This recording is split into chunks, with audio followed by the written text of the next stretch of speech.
Hey y'all, welcome to the Homestead Kings podcast. We are here tonight with you, literally just finishing our dinner to talk chicken. Backstory, husband went to the local farmer's market a few weeks ago and got to the cash register and called me very upset afterwards because he spent how much? At least $80. $80 on one whole chicken. No, Two whole chickens. And a pound of wings. So I don't know anything about chickens, but I am here to facilitate his thoughts on A, why did you actually buy that chicken? Fair. And B, how did it turn out, considering we had to pull it out of the freezer last week, let it rest per instructions from the farmer. And I'm not here to knock any farmers, and I'm definitely not going to say their names. However, I think this is an issue within the farming community of you either get a commercial factory-made chicken or sometimes you get ripped off, even by your local farmers, which is kind of an issue. So I'm going to hand it over, and I will, of course, put in my 2 cents because I don't know how not to. We are enjoying a glass of sherry after dinner. And you know what? We just started it, and I like this tradition. So we're going to keep going. So I'm going to turn it over to him. Okay, so I find there to be a break in the food system, truly.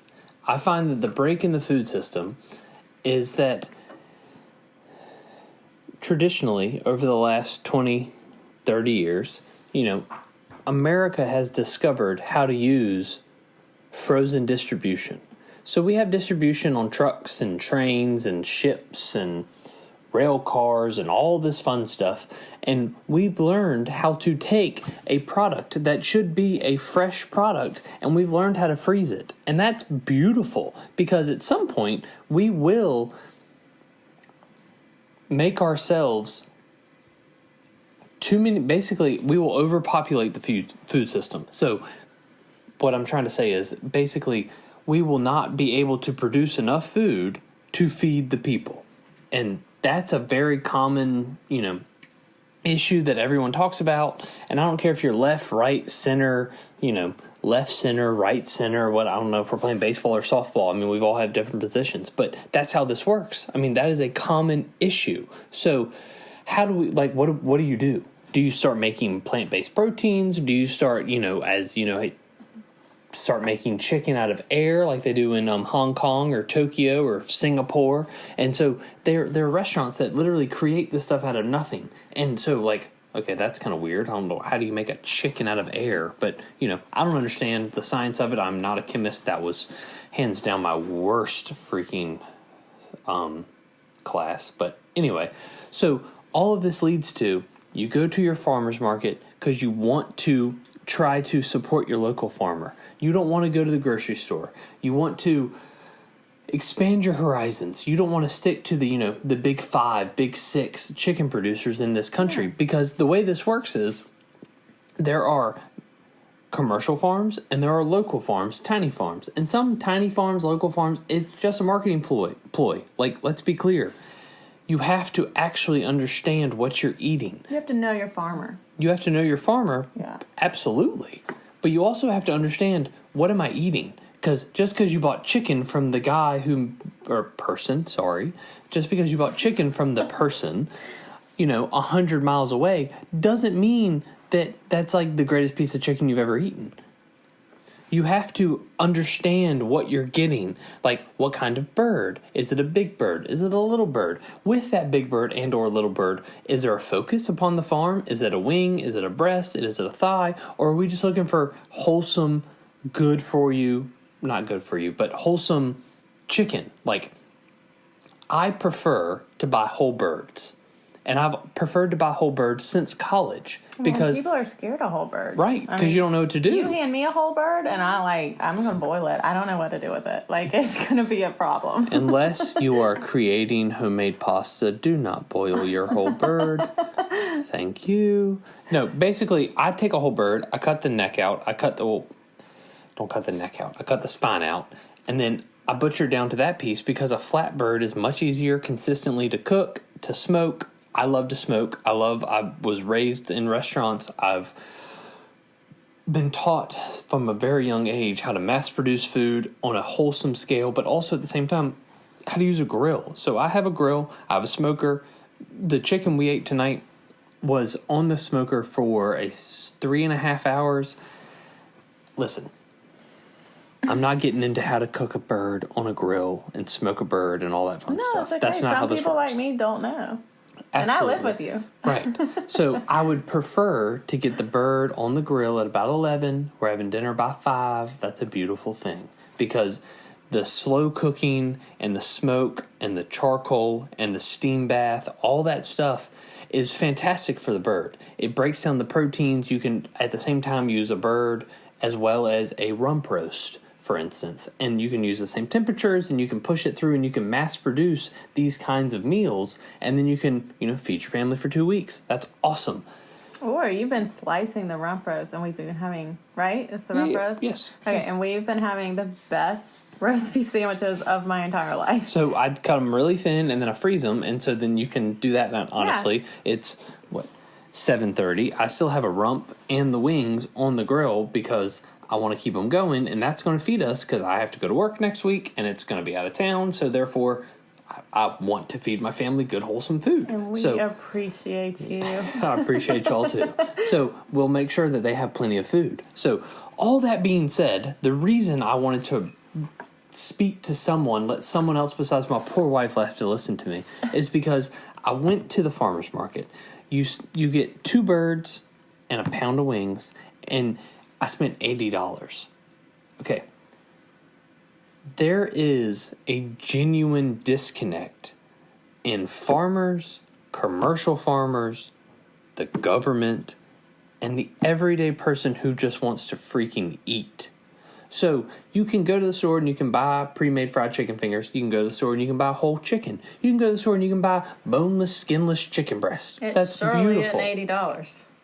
It is like, on average, honestly, in the last 6 months, I can't tell you that I've been to the grocery store. But understanding the commodity markets and all that kind of fun stuff, we're looking at probably $5, $5 to $6 a pound. Okay? And that's on like boneless, skinless chicken. So that is okay. Listen for 2 seconds. That is a processed piece of chicken because you have slaughtered the bird, you have defeathered the bird, you have sterilized the bird, and you have then cut the meat off of the bone. That is a very labor-intensive process. So that is an expensive piece of chicken. A boneless, skinless chicken breast is expensive because you not only have to pay for the process to get there, but you have to pay for the process of what are we going to do with the rest of the bird? What are we going to do with the skin off the breast? Because I don't know how many of you have ever seen a raw chicken, but there is skin on the breast. And if you ever get a hold of a breast that is a skin on breast, my gracious. That's good. That's some good stuff. That's some yummy If I can quote my 2-year-old, that's yummy. That's yummy. That yummy. I mean, like, that's, come on. So, yes, that adds fat to your diet. That adds all sorts of stuff. So do avocados, everyone. Well, we Congratulations. don't need to get into good fats and bad fats, so let's just call it a good fat, and it's good. Thank you. Because, gracious, there's a lot of, you want to talk about misinformation, I'll fact check you all day. But hey, either way. We just started a podcast. We can do this for ages. I can fact check everybody. Either way. There is a disconnect between a $5 a pound whole bird. I'm talking, you can buy a whole bird for $10. And then you go to the farmer's market, and I bought a whole bird for $37. Okay? So did you have to do that, though? Okay, thank you. In fairness, I may or may not have gotten to the register and said, how much? And they said, well, is that okay? It's $80. Is that okay? And I said, well, at this point, it has to be. But it didn't. You could have walked away. I could have walked away. However, I cannot walk away because I needed to understand how. How does this unicorn chicken taste? Because this has to be a mythical creature. This has been a talk of the town. The unicorn chicken. For 3 weeks. Because not only do you pay $9 a pound for a whole bird, you have to then take it home and let it rest in your fridge because they harvest. You like that? Harvest? Yeah. Yes. You harvest and they instantly freeze. And bravo, that's your process. Thank you for educating me on how your product works, because I appreciate that. So you harvest, you instantly freeze. There is no refrigerated rest. I don't know how much everyone knows, but a good steak is rested for X amount of days. A solid cheese is rested for X amount of months. I mean, that's how this works. So a good cold storage, dry storage, that's all part of the food process to get to where we are in today's world. And so we figured this out hundreds of years ago. I mean, prosciutto, yes, get it. Okay, so you harvest a bird, you defeather the bird, you get it sanitized, you get everything where it needs to be, hit all the government regulations, you can't see my air quotes, and then you move on to it rests, and then you freeze in a however kind of your process is. Do you freeze that bird, and then you bring it to retail frozen, and then if you thaw it, or you sell it out of the freezer, or you harvest that bird, you package that bird, and within the distribution and then the what's the word? Within the harvest, distribution, and retail side of it, the display of the bird, you hit your rest period within the refrigeration, because there is some sort of refrigerated storage that you need to get, and blah blah blah blah blah blah. I don't need to go down all that, but you have to, because in that makes the meat more tender. It makes the meat more handleable, like within the cooking process. That's probably not a word, but here we go. And that's how this works with pork, beef, chicken, everything. So I buy these unicorn chickens, and within the unicorn chicken, you have to bring it home. It's fully frozen, like instantly, apparently, after it is harvested. So therefore, you have to bring it home, thaw it, and let it rest within your fridge for 7 to 10 days. Like, okay, let me take a step back. The farmer tells you this. Yeah, yes, absolutely. Yes.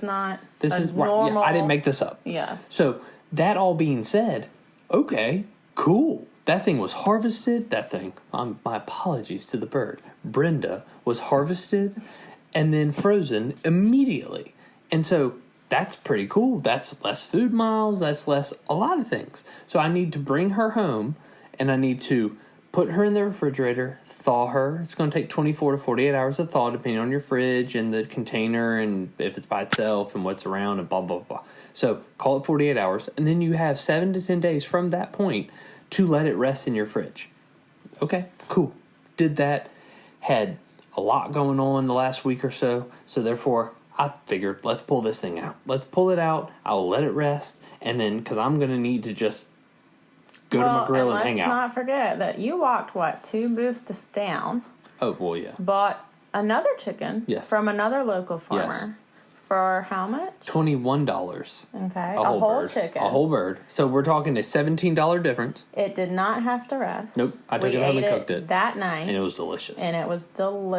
I put the Slap Your Mama dry rub on it. Yes. We're not endorsed, but that stuff's good. Well, Slap Your Mama, if you'd like to endorse us, hit us up. There's that. But anyhow, so he had some comparisons, and as obnoxiously mad he was about this unicorn So mad. chicken. I'm still mad. I was mad when I was butchering the bird. Yes. He just was determined to discover, is this the greatest chicken you've ever eaten?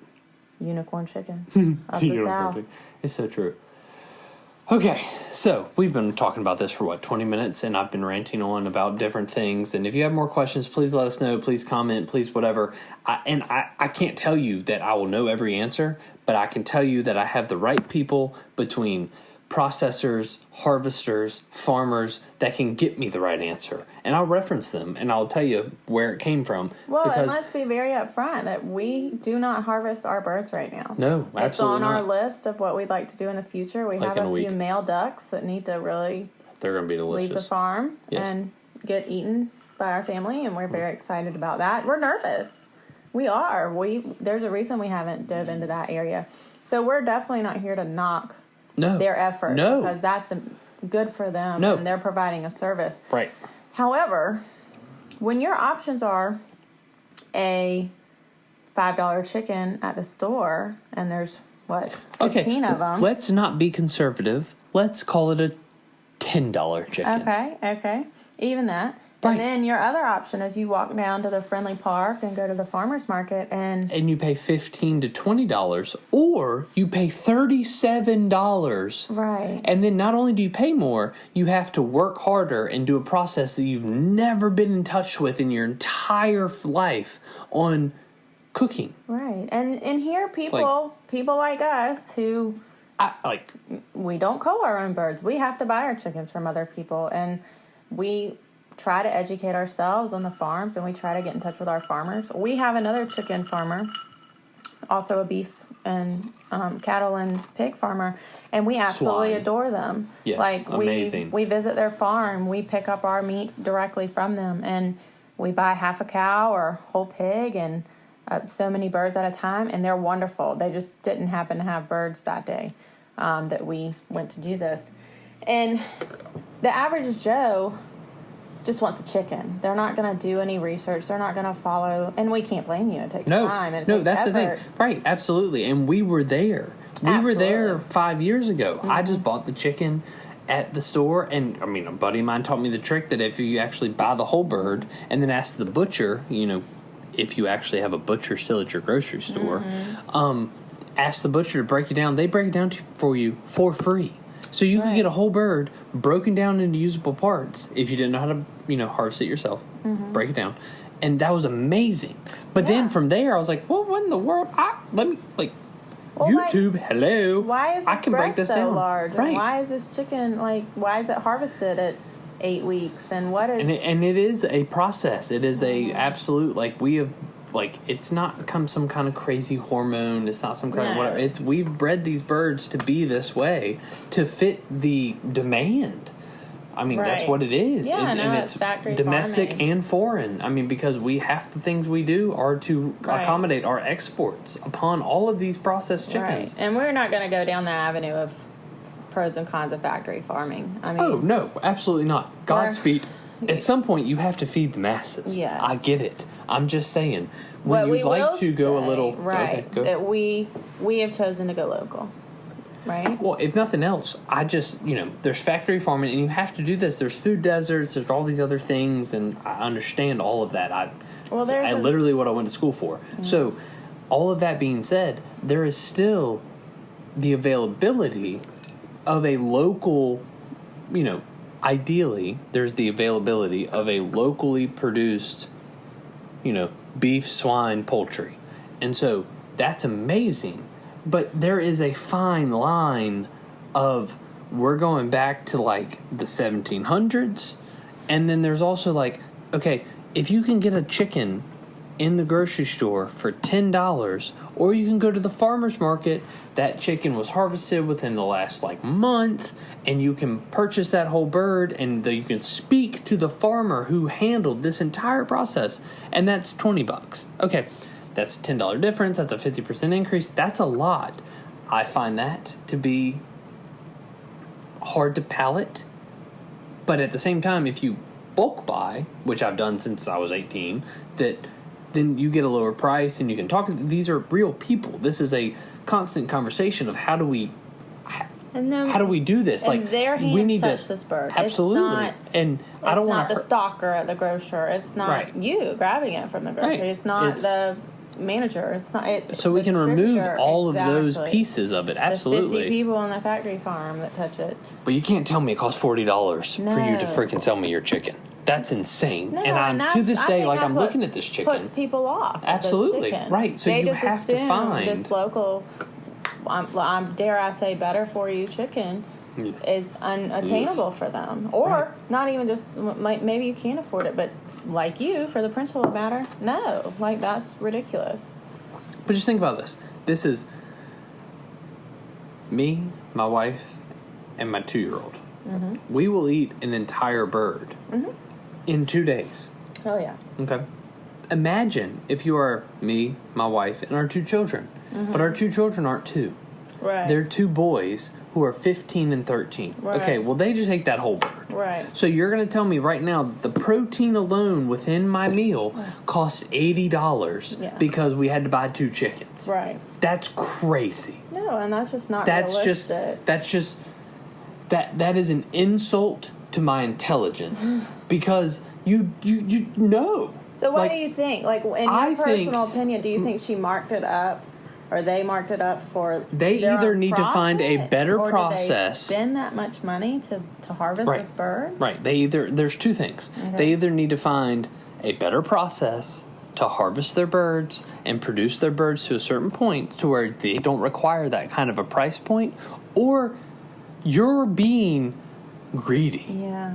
I'm sorry, but if you're in the food industry and you want to make a good profit and you're like you're in the food industry to provide a good product and make a lot of money, then you need to move the hell on, because you cannot, we're not in this to get rich. Yes, absolutely. Profits are beautiful. Well, Trust me. You have to feed your family. We Right. understand that. You have to do all these things. And it's a lot of work. And it's a lot of work, and you deserve to be compensated. Mm-hmm. But the publicly traded food companies that are looking for 50%, 40% returns upon some of this stuff is insane. Mm-hmm. And then as a local farmer, if you're looking for another 50 to 40% return, okay, you just need to go home. You just need to feed your farm, and you just need to just Godspeed and take your profits from the last 2 years, and you need to create solar, and you need to be completely self-sustaining, and you need to just move on, because that's insane. Because at some point, if you're a hobby farmer, or a small-time farmer, or you're just trying to make ends meet, you're not looking to become rich. You're just looking to provide the customer a quality product at a reasonable price. I think that's a lot of all we people, want to do. This millennial jump into farming. Oh, I mean, yes. that's what's happening. It's a beautiful, and it's wonderful. Right. These small scale amazing. farms that maybe you can't afford. That's why idiots like us have freaking chickens. That's I mean, right. what in the world? I wouldn't call us idiots, but We're smart idiots, but still, I mean, at the end of the day. But these small scale farmers who, gosh, some of them have a third of an acre, and they can bang out some produce or some meat. It's incredible. It's amazing, and And please come and show me. Yeah, we're constantly looking to see how these people it's inspiring. It's inspiring. It's shockingly inspiring. And I think this millennial jump, at least a fraction of us, this generation, is founded. I think they look at the factory farming situation, they look at the local food situation, and they say, you know what, I can do something about that, and I can be a part of this process. And a lot of them, it's a passion, it's a calling. And I can't speak for this group, this particular farmer. Maybe it's not. Maybe it is for a profit. Yeah, we don't know. Yeah, and that's their business. And I am not here to knock anybody's business. Good for them. But private equity has no freaking place in food. Right, and so honestly, there's a line. We may dabble in some egg sales now and then, and so. Oh, don't get us wrong. Yeah. I want to sell our stuff. I want to sell our eggs. When we harvest these ducks, I would like to sell our ducks. I'd love to sell our produce. But we're not. But set up I'm not for looking that right to do now. it at 50% margins, And because that's impossible. You have to be realistic. You have to know your audience and know your target market. And there's also a line. There's a line, and you have to want to. I want to. Just like you make us good meals, y'all. He makes us some good meals. And it's honestly for the pure satisfaction and nourishment of us. I just love it. I just think it's fun. And I think that's how these farmers are. Like the ones where we buy out most of our poultry, beef and pork. That's how they are. And we so appreciate that and looking for a farmer. So I guess the point of all of this is don't get ripped off. He could have walked away. I'm still upset, because at the end of the day, there is I know I keep saying this, sound like a broken record. There's a line. There's a line between it costs $7 for a whole chicken at the grocery store, and it costs $37 for the whole chicken at the farmer's market. Okay, $30 is insane. When you have a family to feed. You worked hard for that. Right. What if you wanted to take that extra $30 and go to a freaking country show? I mean, I'm just saying. That is what that is. That's the difference. If you're looking at this and you're saying, okay, I can buy 2 chickens. We just hit up those country shows, don't we, babe? I love them, and don't act like you don't like them anymore. Yeah. So you can buy 2 chickens at the Publix for $20, or you can buy 2 chickens at the farmer's market and it costs $60. Okay, that's That's insane. So what is the answer? The answer is to actually accept the fact that you are a hobby farmer. You are a small. Not her. Not the answer for that person. Or him. Whoever it was. I don't know the farmer. What's the... I swear to you, the answer is that if you can look back through history over the last 30 to 40 years, there has been a decrease in the percentage of income, household income, spent on food. Absolutely. That decrease in the household income of that food is like counteracted with the increase of spend on healthcare within a household. No question. That that's just literally the facts. Mm-hmm. And so I don't care. Like, I don't care what you have to say about him. Cheaper food does not equal health. Good health. Cheaper food is clearly not correlated with good health. I didn't say living longer. Like, pay attention. Because living longer, congratulations, you lived to 100. Were you on, like machines and such? I mean, that just doesn't seem like a good situation. My Nana lived to 102, and she ate the grease off of everything. Right. That meatloaf she rendered herself. I know, that's my point. Right. But that's what I'm saying. Like, so the whole point of all of this is that, for God's sakes, if you sell a chicken, don't sell it for $40 because I'm going to get really mad. All right. Well, for Joe Blow. That was inappropriate. That was just I just can't even. So is that not a common name? What's the common name? Jane Doe. John Smith. For the average person, the average human. The average human, do the best you can. If you here's the thing: if you don't care about this, then move on. Well, go to the grocery store and do whatever you want. I'm just saying. But if you do care, and if you actually care about it's not even what you're putting in your body. If you genuinely are concerned about where's your food even come from, then just do your research. Try to understand where it is, what's going on. What kind of chicken is this? Do you even know the breed? Do you know the kind? And I know that's baffling, but it's true. That changes the flavor of your bird. That changes the size of your bird. That changes the process of your bird. That changes how you have to harvest it. That's why I got so mad trying to freaking take the spine out of this one, because it's probably a different breed that I don't even know, because those freaking thighs are huge. Wait, what kind of bird is that? And you said ass? It probably is Helga. No, Helga. Helga's outside. It's not Helga. It's one of our birds. I'm just saying. At the end of the day,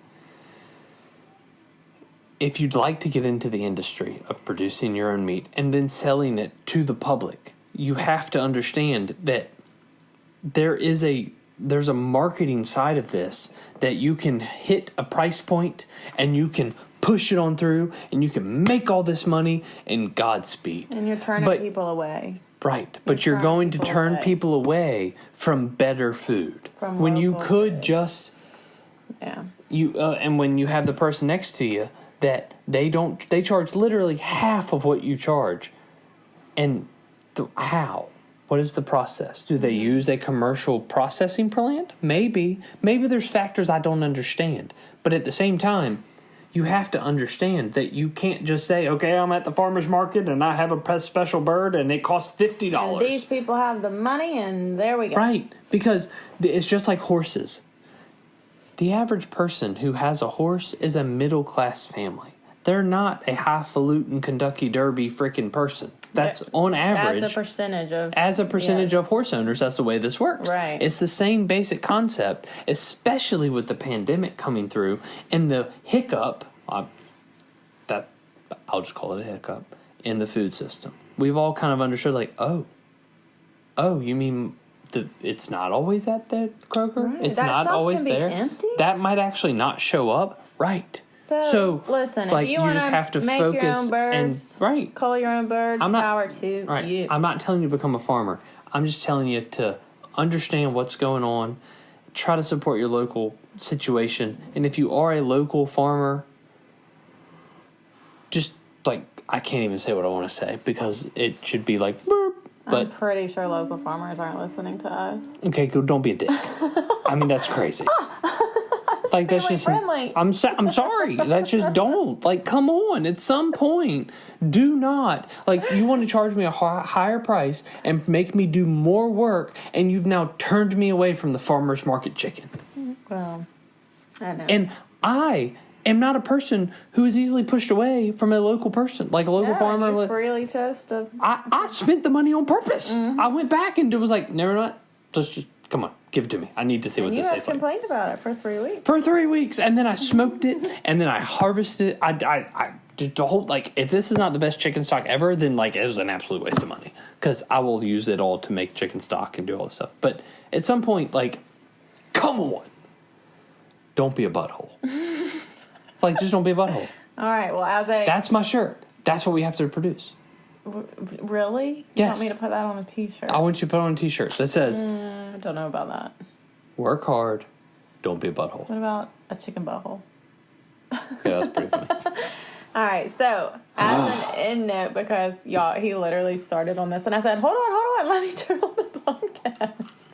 Because this is stuff that we have, these are discussions. This genuinely upsets me. But it genuinely upsets him, and you may be in the same boat. You may never have been to a farmer's market. And if you go and you spend $40 on a chicken, walk away. Walk away. That's crazy. How do you make your chicken stock? We'll end like that. Carrots, mushrooms, celery. A little bit of slap your mama if you got it. But mainly it's salt, pepper, mushrooms, onions, carrots, celery, all like very largely chopped. What's that called? Coarse, right? Sure. Yeah, sure. Like large pieces with first sear your chicken, the neck and or the spine. Sear it good. With a little sear it well. Thank you. Yeah. With a little olive oil. Let that smoke. Flip it. Sear it again. And then deglaze the pan with I normally do about 1.5 gallons of water per neck and or spine, and then put all the veggies in there, put the top on, let it go for like 6 hours. And then what do we do with that? I've made a few really good soups with it. So I take it and I freeze it. And I like to freeze it because I like to have homemade chicken stock to make rice, to make noodles, to make... and the beans. And the beans, yes. Even black beans. Wowzers. Yes, so black beans, kidney beans, any bean. I like to soak them in water, straight water, drain them, all that fun stuff, and then cook them in the chicken stock. And so the way I've started to do it is that you pull it out and you let the frozen chicken stock sit there, and then you pour it on top, and then you bring it all to a boil together. So, like, as the chicken stock is thawing, it is bringing the beans up, the rice up, the pasta up, any of that stuff. It's just, It's good stuff. It's very good stuff. Yeah, and I made butternut squash soup with it last year. Yes, you can make tomato and basil soup. Any soup. Basil a couple weeks ago. Anything that you would normally use just straight water for, use your chicken stock. Yeah. Why wouldn't you? It doesn't hurt you. Stuff. It's a good flavor profile. I mean, it's a shocking. Well, and it's great profile. for stuff that you would typically toss. I mean, absolutely. There's no reason to toss that stuff. Yes, you're cleaning your bird, but that can all be repurposed. And let us be very clear: we just started doing that 4 years ago. 4 or 5 years ago. Yes. Yeah. I used to just throw the neck away. He did. And throw the spine away because I didn't know what to do. And then now that I know what to do, there's no turning back. There's no turning back. You do it once and you're like, okay, well, now my beans suck. Yeah, I made black beans and water in the Instant Pot one day, and nobody would eat them. Nobody would eat them. So our 2-year-old wouldn't eat them. Nope, they were bad. They don't taste like Dad's beans. Right, so I didn't do that again. But anyhow, if you all have any comments, stories, whatever about... Sorry for the ranting. No. It just upsets me because there's a whatever. Let us know. Drop them in the comments. Email us. Ask questions. As always, we are so happy that y'all are joining us on this podcast journey, and we hope y'all have a great night. All right, or day, whenever you're listening to this. Thanks for listening to the Homestead King. Bye.